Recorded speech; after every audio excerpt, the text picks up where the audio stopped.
Welcome to another episode of Leadership Lessons. My guest today is Jason Thacker, and we're going to talk about artificial intelligence under the heading of Can AI Help Your Ministry? Jason, thank you for joining Leadership Lessons. Yeah, thank you so much for having me, Todd. Let me tell you about Jason.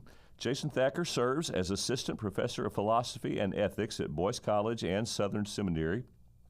He is also a Senior Fellow in Bioethics and Director of the Research Institute at the Ethics and Religious Liberty Commission.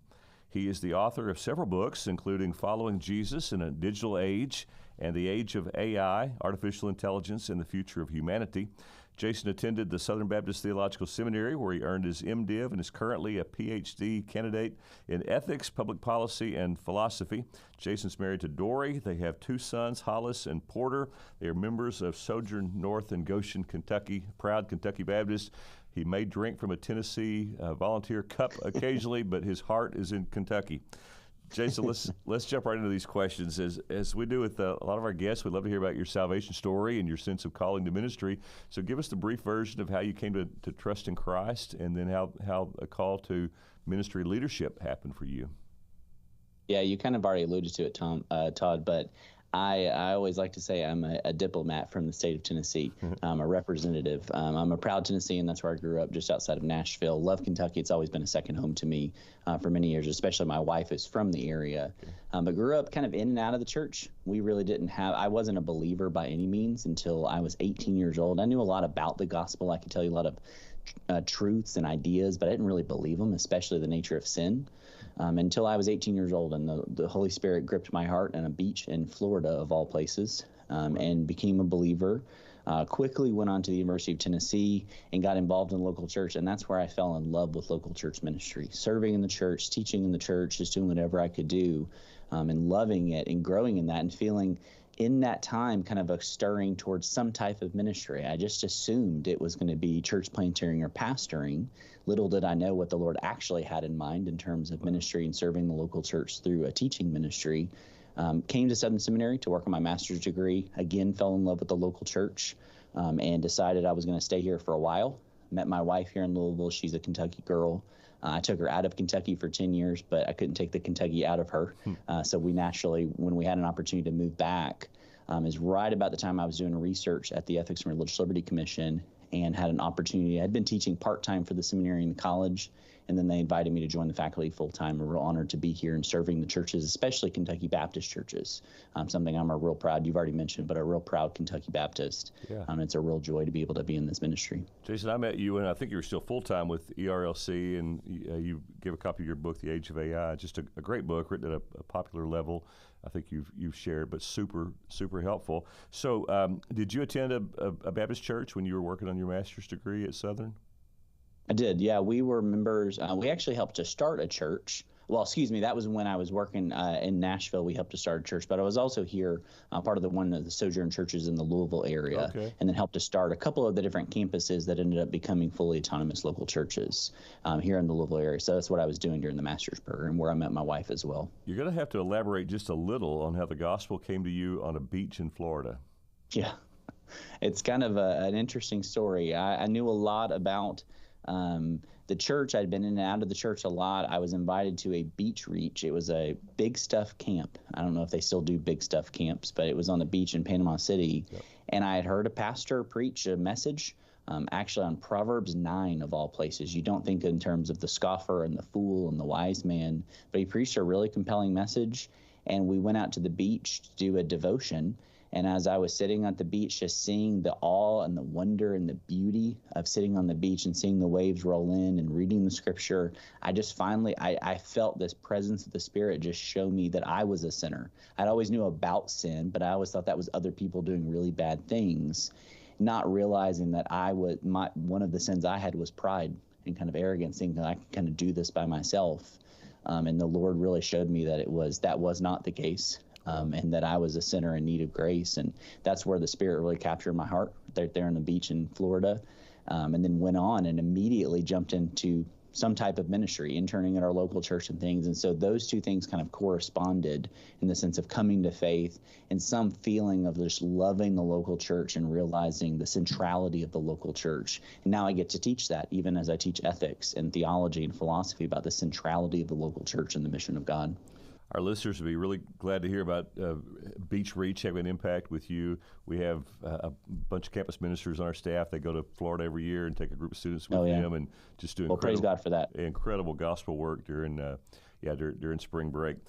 So Jason, you teach philosophy and ethics. So how did that become a particular focus, or how did that turn to a focus on artificial intelligence? You're still doing everything else. You're doing the ethics and all at Southern. But how did you begin to get interested in AI? Kind of flipped the conversation. I actually became more interested in AI. And by that, kind of through that path, the Lord opened up the world of ethics and philosophy to me. My dad worked for a Fortune 500 tech company when I was a kid. So I was always familiar with technology. I was quite comfortable with technology. I could strip a 286 down to its parts and rebuild it. It was just kind of a normal thing for us. Then when I became a believer, felt this calling into ministry, feeling this calling into resourcing and equipping the local church, came to Southern, thought I would be a pastor. It was actually through the work of the Ethics and Religious Liberty Commission. I was serving in a communications role. I picked up a book by Yuval Noah Harari. It's a book called Homo Deus, a fancy way to say the God Man. And he's talking, his subtitle is The Brief History of Tomorrow. He's kind of pontificating about the future and where we're heading as a society. And I remember just fundamentally disagreeing with this vision of the future for a lot of different reasons, because of faith, but also a number of other things. And I was encouraged to write on it and kind of espouse some of my disagreements and why do you disagree. And the more I did that, the more I read, the more I wrote, and kind of backed my way into ethics and philosophy, and thought, man, I'd already written the first book, and that's how I ended up getting into academia as well. It wasn't something I ever really planned. I always thought I'd be in the local church doing ministry. I'm still doing that elder process at our local church and leading in our local church, but I kind of backed my way into academia. And see, even though I'm a, quote, a newer professor, I'm a little older to be a newer professor, in my late 30s, and been teaching for a number of years now. And that's one of the things I love, is being able to do what I've always been doing, but to do so in a very specific way of serving our churches as we are building up and raising up new leaders for our churches. So let's start with the definition. Exactly what is AI? What is artificial intelligence, and why are so many folks talking about it now? Yeah, that is the big question that I think many more people should be asking. It is so funny how everything online, every news story, wall-to-wall media coverage, every headline of every major news hour is something to do with AI. And it's funny because in some sense it seems like everything is AI. And in some sense, it's like we haven't gotten there yet. And it's interesting. So the definition I use is that it's non-biological intelligence, or the idea of a machine that can perform a human-like task. So that doesn't mean that all technology is AI. It just means a machine that can perform a human-like task. And so in light of that, you have an idea of a Nest thermostat, or, I don't want to say it too loud because something in my office or yours will light up, or listeners. Siri or Google or any of these type of devices that are always listening or whatever on wake words, we're using AI every single day, whether we realize it or not. The big conversation that's shifted, especially in recent years, like my book came out in 2020, before kind of the public release of ChatGPT and some of those other generative AI systems. That's a form of AI, but we've been using AI for many, many years. So much so that one author writes that if all of a sudden our AI systems woke up tomorrow, all that we have, we couldn't get money out of the bank, we couldn't communicate, our defenses would fall, the economy would collapse, manufacturing would grind to a halt. Because AI or automation, computers mimicking human-like behaviors and decision-making are everywhere in our society. So in that sense, you're already using it whether you know it or not. The question is then, how do we use it wisely? How do we seek to follow Jesus and to represent the ethics of the kingdom as we're navigating the really pressing challenges of AI and other emerging technologies? Jason, you used a phrase, I think I heard you right, wake words. Is that what you said? Yeah. So tell us what that is.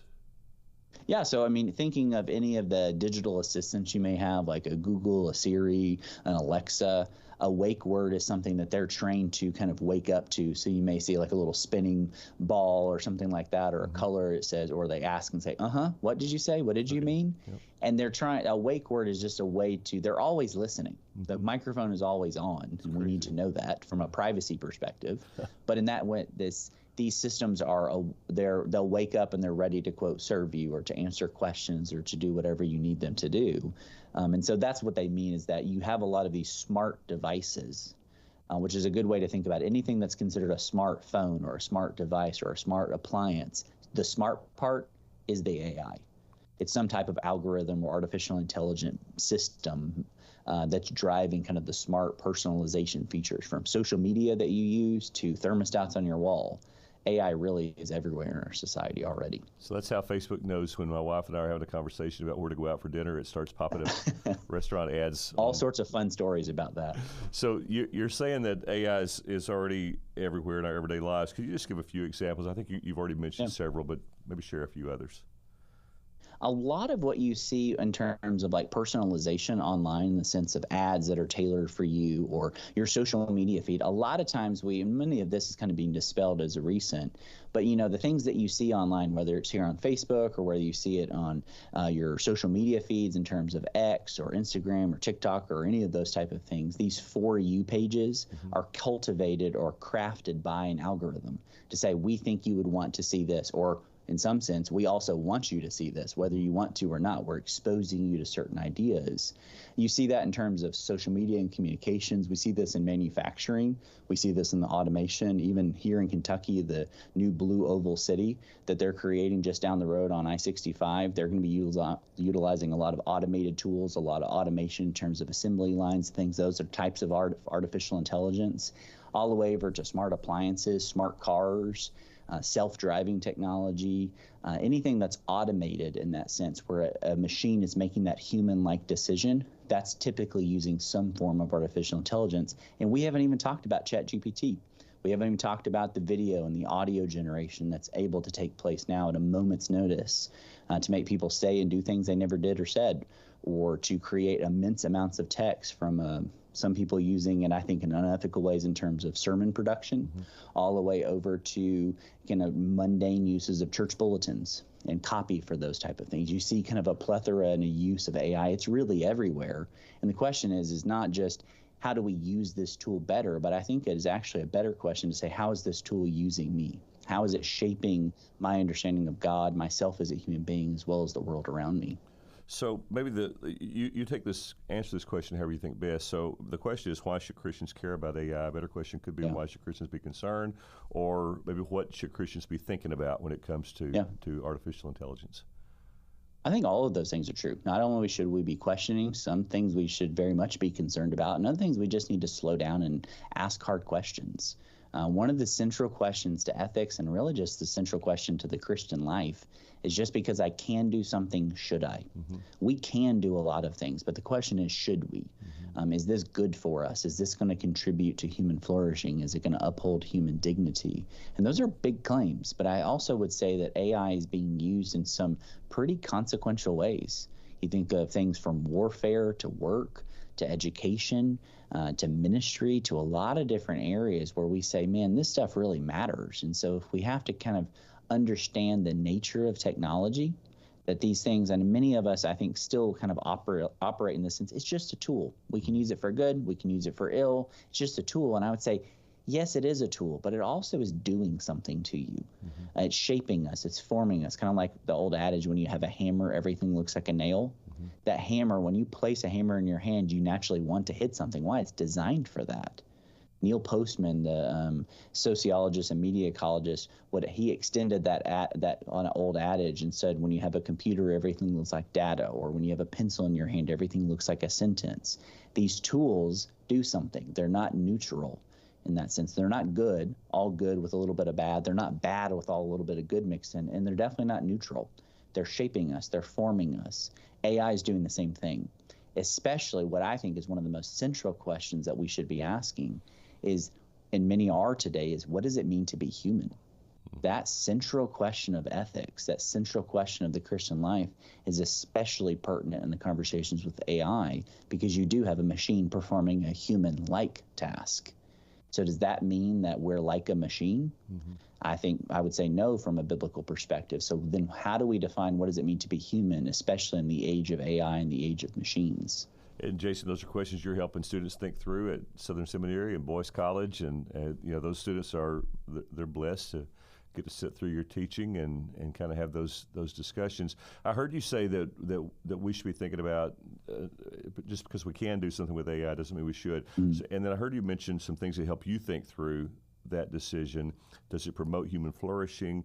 Does it honor human dignity? Are those some of the questions that you're asking? And then beyond those two, what else would help you decide whether or not AI in a certain situation or application is a good tool to use? I think there's a lot. It comes down to like, what is technology? What's the purpose, the intention of using it? Especially in the ethical, and when we make ethical decisions, we can have a lot of rules and commands that we follow clearly, but they're also in terms of the intention. Just because I'm, quote, following the rules and doing, quote, what I'm supposed to do, what about the intentions of my heart? What about my desires, my passions? Is that kind of aligned with that as well? And it's kind of, in some sense, seeing the virtue aspect of the Christian ethic as well.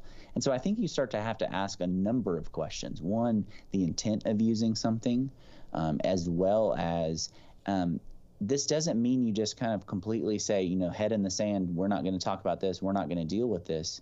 And especially pastors who may be listening to this, I encourage you to start having these conversations. I'm not saying to have like a sermon series on AI per se. I know some pastors who have done that, but others who just let this be part of the application because they're thinking through this with their people, because Lord willing, we likely do have many people in our churches, in our pews, in our chairs that are working in the technology field and wondering, what does their faith have to do with this? And so when you start to have those more holistic conversations about, is this deceptive, or is this good for myself or good for those I'm serving and charged with shepherding? How am I upholding human dignity in what I do? Think of business applications. Are we upholding dignity, or are we just seeking to make money? Now, those things aren't always at odds with one another, but I think we should think about that. What's our priority here? In terms of our responsibility to love our neighbors as ourselves, and how that plays out in those contexts. And then there are really high-level decisions, even well, as like our nation faces in terms of defense and warfare capabilities. How do we uphold human dignity in that? How do we promote human flourishing? And so I think there's a plethora of questions that should be asked, and the thrust of that is just to slow down. What's interesting to me in the conversations about technology is just because we can, we should. That's how often we make that jump. But we also just rush through it. We often, it's about speed and efficiency and convenience first and foremost. And wisdom is actually slowing down to have our eyes of our heart opened and to wonder, like, is this a right and good use of our time, tools, and resources, which are quite limited, especially in pastoral ministries. We can't do everything. We need to prioritize and triage those type of things. I think we need to do so in the conversation with AI as well. And getting the right folks, I'm thinking about a church setting to kind of think through those decisions. I heard recently of a larger church in another state that eliminated the many staff positions, but because of AI, they were able to completely eliminate one staff position. I think that I was hearing it as that was a good thing. But that's someone's job. That's a person. It's taking another person out of the workplace. And so you can think the pros and cons of both, but at some level, somebody has to prayerfully do more than just say, because we can, does that mean we should? Yeah. That's super helpful. So you address in your book about the legitimate concerns about AI. You may mention a couple of those legitimate concerns, but one concern is that artificial intelligence becomes smarter than the folks who created it and actually takes over the world in some way. Can you talk about that just for a second? Yeah, there's kind of two aspects to that. One, you have to realize, in some sense, if we're honest, AI is already smarter than us in some very narrowly defined ways in terms of the speed at which it can process data. It's much faster than you or I. It's much faster than any of us, honestly. And does that mean it always gets it right? By no means. But these machines are getting better and better and better every single day. So there's that aspect. In some sense, they already do surpass us in very narrow ways. But that narrow language is incredibly important here, because much of what is being talked about, especially in media and academia even within the field of computer science, is a question of not narrow artificial intelligence, but what's known as general artificial intelligence, or AGI, artificial general intelligence. The only form of general intelligence that we know of in the universe so far is humanity, is us. This is a human-like intelligence, meaning that even at my sons who are 7, 6, and 8 now, they are smarter than the most advanced AI systems that we've ever created, and I think we'll ever be able to create, generally speaking, in terms of a wide breadth of intelligence, applying skills across different ways. But in a narrow case, yeah, some AIs are much smarter than them, much smarter than you or I as well, so in a narrow sense, but not generally. So I think one of the things we have to realize is much of what has been talked about, the robots waking up and taking over, a lot of those kind of sci-fi Hollywood plots are just that.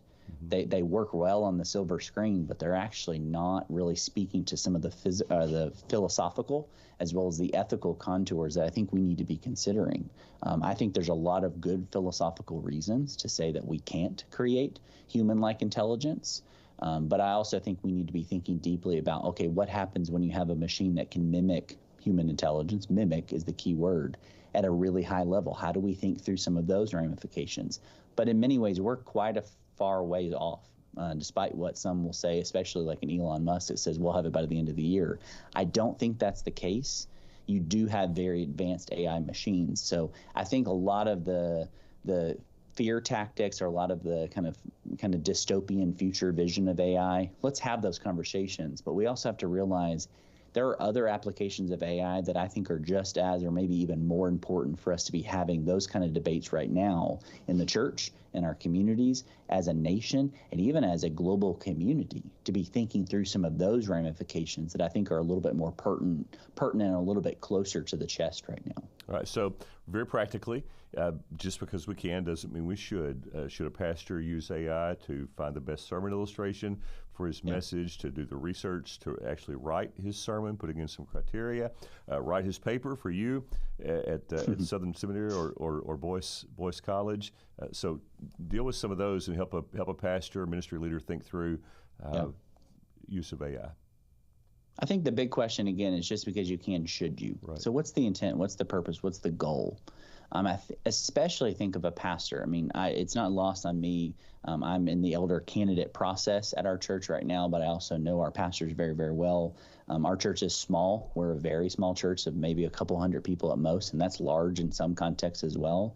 Our pastor is very much overworked. He has a lot of things on his plate, a lot of different things vying for his attention. And I understand this is the same thing I tell my students, even in the classroom. I tell them now, they're starting to realize and understand me. But at the very beginning of the semester, I say there will be a time when you're overwhelmed, you're stressed out, you're about to burn out. You feel like this is the only thing you can do. Because why? You got to get up there and teach on Sunday. And it's Saturday night, and maybe you're not completely done because you've been at a funeral, or you've been caring for a couple, or you've been doing counseling, or what have you.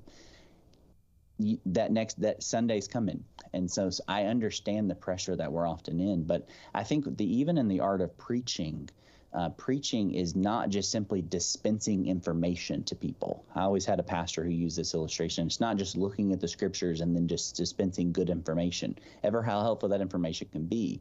It's actually letting the Word of God take root in our own hearts and teaching and preaching out of that. My experience with God's Word, how the Word is shaping me and crafting me and honing me and making me think differently and be that person that I'm designed to be, that I'm called to be. And so I think we have to think even in the sense of, should we use AI in a ministry context or in sermon preparation? It could be maybe a helpful research tool, maybe to help track down some stuff, maybe summarize an idea. I don't know if I'd ever trust it.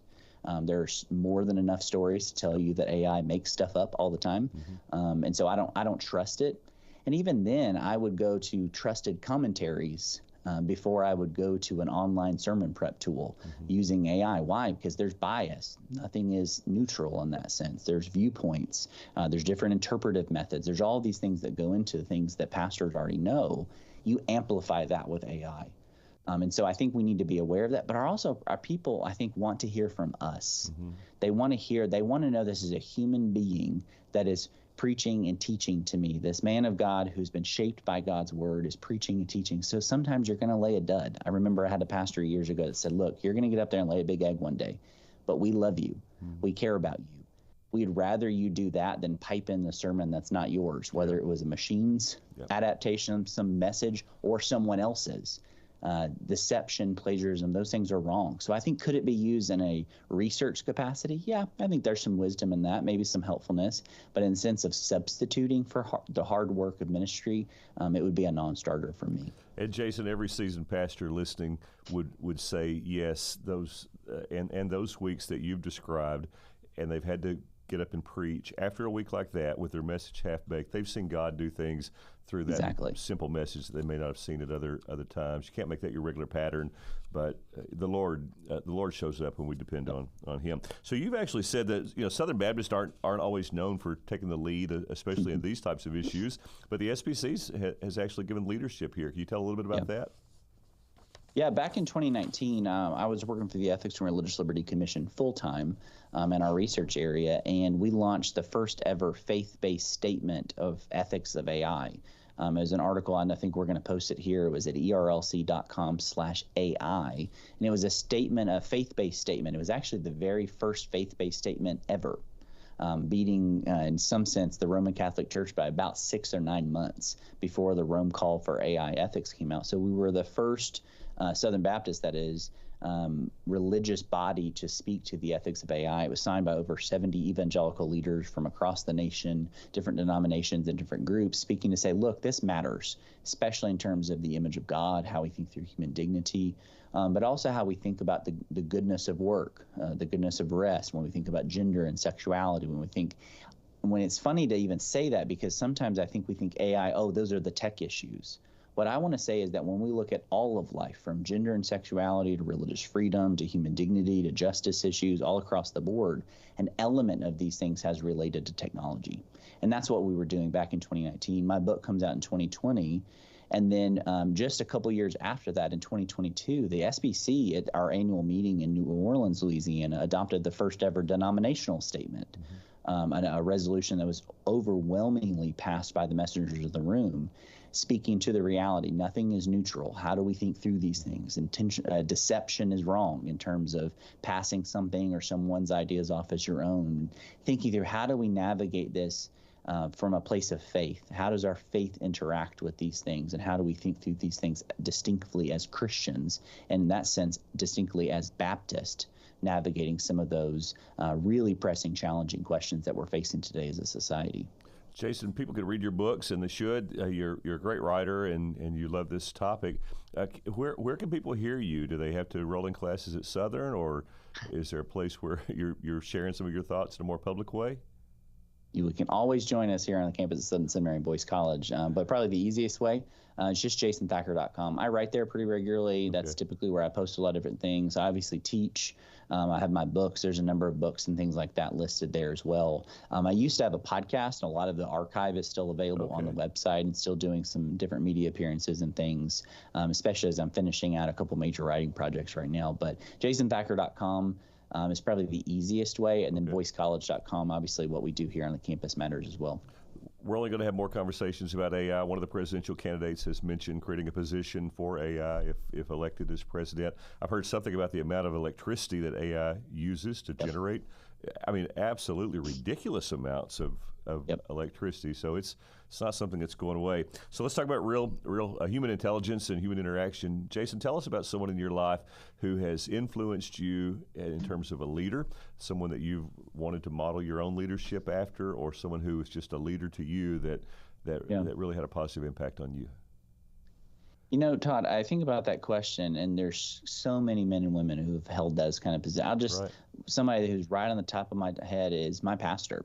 His name's Chad Lewis. We are in Goshen, Kentucky. We're at a small church. He's not like this huge name, but man, that guy loves Jesus. He loves our local church. And as I think through, and he's even encouraged me throughout this kind of elder exploration process and candidacy, is saying, how are we serving and loving the local church? And he leads us so well, and is so humble and kind. And that's something that has really stuck out to me in terms of good leadership.